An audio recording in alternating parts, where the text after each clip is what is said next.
തിരിച്ചുവരവ് അതിഗംഭീരമാക്കി കേരള ബ്ലാസ്റ്റേഴ്സ്. ഐഎസ്എല്ലിൽ ചെന്നൈയിൻ എഫ്സിയെ എതിരില്ലാത്ത 3 ഗോളുകൾക്ക് തോൽപ്പിച്ചു. തുടർച്ചയായ 3 തോൽവികൾക്ക് ശേഷമാണ് കേരള ബ്ലാസ്റ്റേഴ്സ് വീണ്ടും വിജയവഴിയിൽ തിരിച്ചെത്തിയത്.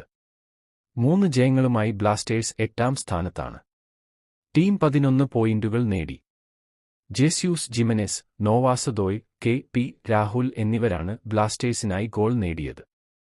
കളിയുടെ ആദ്യ പകുതി ഗോൾരഹിതമായിരുന്നു. രണ്ടാം പകുതിയോടെ ഗോളുകൾ എത്തി. ജിമനെസ് ആണ് ഗോളുകൾക്ക് ആരംഭം കുറിച്ചത്.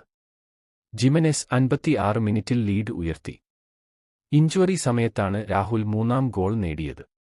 6ാം സ്ഥാനത്താണ് ചെന്നൈയിൻ. നിലവിൽ ചെന്നൈയിനും 3 ജയം. 12 പോയിന്റുകൾ. തുടർച്ചയായ 3 തോൽവികൾക്ക് ശേഷമാണ് കേരള ബ്ലാസ്റ്റേഴ്സ് വീണ്ടും വിജയവഴിയിൽ തിരിച്ചെത്തിയത്. അതേസമയം അടുത്ത മത്സരം കേരളത്തിനെ സംബന്ധിച്ചിടത്തോളം അത്യാവശ്യം വെല്ലുവിളി ഉയർത്തുന്ന ടീം ആണ്. ഗോവയാണ് കേരളത്തിന്റെ എതിരാളികൾ. കൊച്ചിയിൽ തന്നെയാണ് മത്സരമെന്നതിനാൽ ആരാധക പിന്തുണ എമ്പാടുമുണ്ടായിരിക്കും.